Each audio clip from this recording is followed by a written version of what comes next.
Hmm?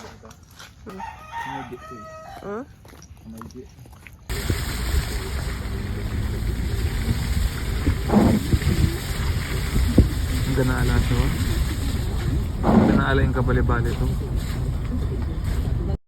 Hi guys! Good morning! Ayan, thank you sa pagsama nyo sa akin kaninang maghatid. And for today's video, ayan guys, dumaan muna ako kay na ate bago ako umuwi ng bahay. Ayan, si Soju. And ngayon guys, ayan, mag-work na tayo. Pero before nyan guys, ang daming naganap, which is hindi ko na video. Pero nag-general cleaning kami. So, meron kaming kapitbahay dito na libre siya ngayon. And ayun, nag-general cleaning kami.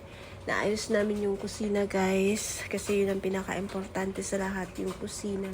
And then, nag-declutter din ako guys, no? Kasi sobrang liit naman ng bahay namin. Maliit lang talaga siya. Parang, kumbaga, room for rent lang to guys. And, nung una namin luipat dito, kasi renovated house to eh. Sa father side ko talaga to. And, ayun, nung nawala na siya, kasi wala na din namang tumitira, pinaayos ko lang within our budget, guys. So, ito lang yung nakayanan ng budget namin. So, isang malaking room and then kusina na sa labas. So, para lang siyang room for rent talaga. So, anyway, ayun, as magto 2 years na kami dito and napansin ko, dami na talagang clutter. Like, sobrang dami na namin gamit. And yung iba talaga, like, yung mga old chairs ko, like, old gaming chair. Ayan, yung pink na yan na nakikita nyo sa gilid. Pinamigay ko na yan dun sa mga pamangkin ko, guys. And yung sa kusina, most especially, kasi, first time na lumipat kami, guys, is, ang laki nung binili kong patungan ng ang tawag doon, lutuan. And, ayun, isang burner lang naman yung ginagamit namin. Kaya, bumili ako ng mas maliit to save space. Tapos, siniksik ko na lang siya dun sa may bandang gilid para mas lumuwag yung space ng kusina namin, guys. And, sa mga susunod na araw, hopefully, maipakita ko din yung kusina namin tsaka kung paano talaga siya sobrang lumuwag.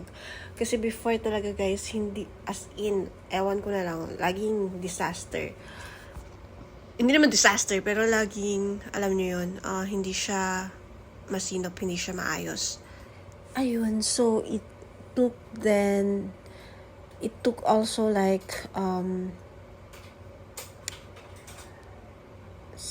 hours ata ng general cleaning or more.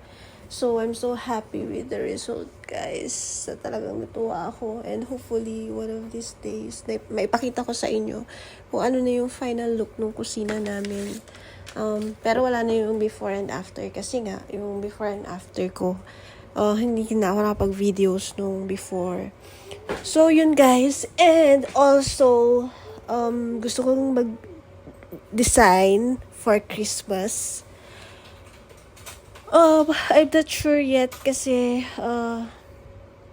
hindi ko din alam kung dito kami magki-Christmas, pero gusto kong little designs ng Christmas and kung kaya nang hindi mag-over the budget.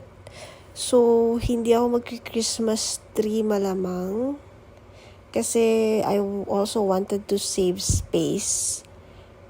Kaya hindi ako magki-Christmas tree, but I just wanted our home na as in, it would feel like Christmas din talaga. So, ayun, excited ako para doon. Maybe I'll do some blog post about it. And, ayan, so eto, nag-work na tayo ulit today para naman kumita tayo and magkaroon tayo ng pambili ng Christmas decorations. Ayun guys, so, ayan, super excited na ako para doon. Pero, ayan, so, going back, so, eto na yung series natin ngayon for today's video, which is about virtual freelancing. So, kapag may mga questions kayo guys, kapag kunwari napanood nyo tong video na to and may mga questions kayo about being a virtual freelancer or having this work from home setup, tanong lang kayo or drop in the comments below para naman masagot ko. or makapagbigay ako ng info or idea na makakatulong din sa inyo guys. So, ayan, currently, I'm shifting to my 1 p.m. to 9 p.m. work. So far, ayan, na-carry din naman natin, hinahayaan ko na siya.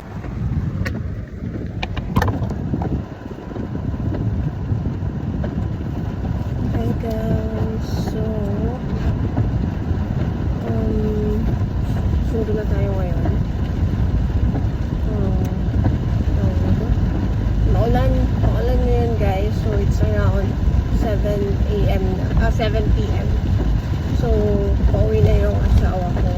And, kailangan ko na siyang sunduin. And, by the time na susunduin ko na siya, bumuhos naman yung pagkalakas-lakas na ulan, guys. So, oh my God. Pag ganito nag-drive ako, guys, medyo parang hinay-hinay lang ako kasi medyo, mahirap mag-drive ng mabilis na kapag sobrang lakas ng ulan. Tulad ng mga ganitong panahon.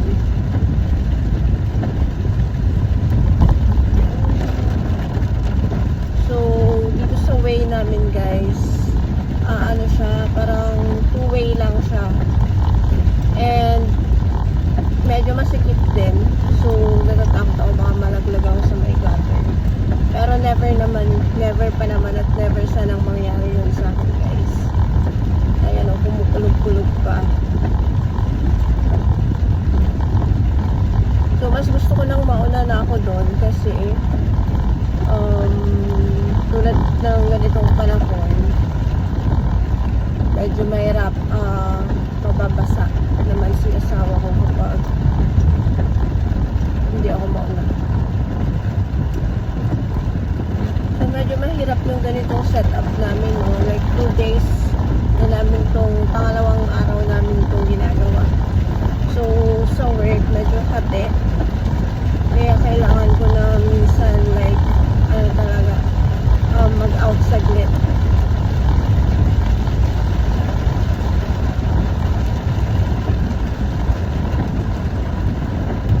Pero kailangan natin bumawi guys sa mga susunod na araw. Sa mga susunod na araw, kailangan kong bumawi sa work. Kasi medyo madami din oras talaga yung hindi naayos. Talaga makita guys yung daan. Sobrang lakas na ng ulan. And mahirapan akong makita yung daan guys. Sa totoo lang. Hindi ko talaga siya makita. Sobrang lakas.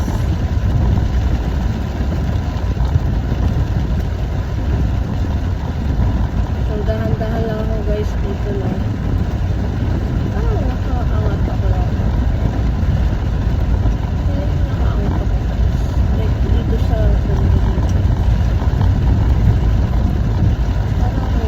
ayun, so nakauwi na kami guys. And sobrang lakas pa rin ng ulan. Hindi ko na natapos. Ayun guys, hindi ko na natapos yung vlog ko kaninang magsundo. Kasi nga, kumukulog, kumikidlat. So natakot talaga ako. In-edit ko na lang kasi meron yung part doon na lakas talaga nung kulog tsaka kidlat guys. Nagulat ako. So anyway, thank you for tuning in guys. Please like, share. Kahit pag yun lang i-share guys, please like and subscribe na lang pa. At tsaka tuloy-tuloy lang kayong manood. Thank you!